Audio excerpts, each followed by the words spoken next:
পয়গম্বর মুসা নবী আল্লাহর কাছে কথা বলার জন্য যাচ্ছে, এমনি একজন ধনী লোকের সাথে সাক্ষাৎ।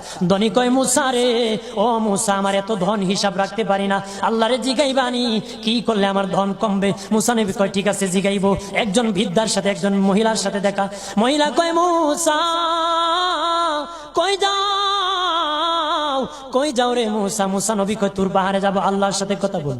মুসা রে, আল্লাহরে জিগাইবানি, আমি গরিব মানুষ, আমি ভালো কিছু কিনতে পারি না, ছেলে মেয়েকে ভালো কিছু খাওয়াইতে পারি না, ভাঙ্গা ঘর, এত গরিব, ভালো করে ঘর বানাইতে পারি না, আল্লাহরে জিগাইবানি কি করলে আমার উন্নতি হবে, ধনী হব, টাকা পয়সা হবে, আল্লাহরে জিগাইবানি। আল্লাহ মুসা নবী কয়, ঠিক আছে, আল্লাহরে জিগাইব, তুমি কেমনে ধনী হইবা? আল্লাহ নবী মুসা নবী তিন রাস্তার মোড়ে যা দেখে একটা লোক বসে আছে, তার দুই হাত নাই, দুই পা নাই, দুই হাত নাই, দুই পা নাই। ওই লোক ডাক দিয়া কয়, মুসা রে, জীবনে কোনোদিন নিজে হাঁটতে পারি নাই, নিজ হাতে খেতে পারি নাই, কেউ খাওয়াইলে খাই, নতুবা উপবাস থাকি, বৃষ্টি আসলে ভিজি, সেখানে আমি আবার শুকাই।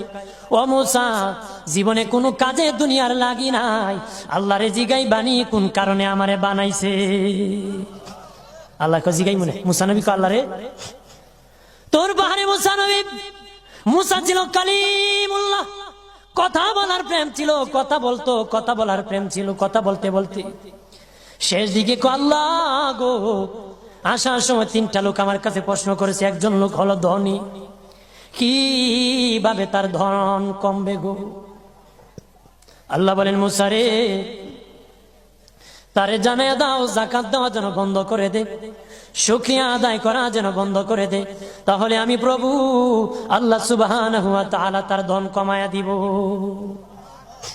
যদি শুকরিয়া আদায় বন্ধ করে, তাহলে ধন আমি কমাই।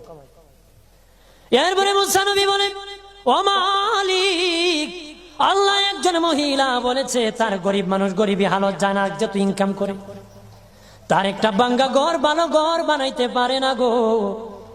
ও প্রভু, কি করলে তার ঘর উন্নতি হবে, তার অবনতির থেকে উন্নতি হবে? আল্লাহ বলেন, মুসা রে, মহিলারে জানাইয়া দিও, তারে আমি যা দিয়েছি তার উপর যেন সে শুকরিয়া আদায় করে।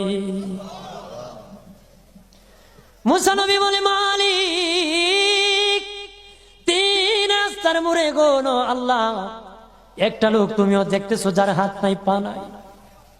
কত মানুষ হাত নাই গো, কত মানুষের পা নাই রে।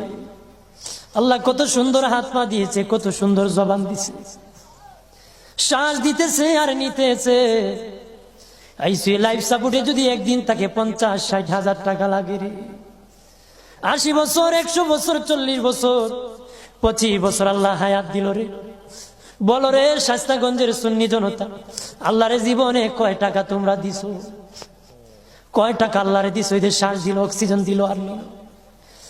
অক্সিজেন যদি বন্ধ হয়ে যায় প্রাণ বাঁচবে না রে। শ্বাস যদি নিতেও না পারো জীবন শেষ, ছাড়তেও না পারো জীবন শেষ।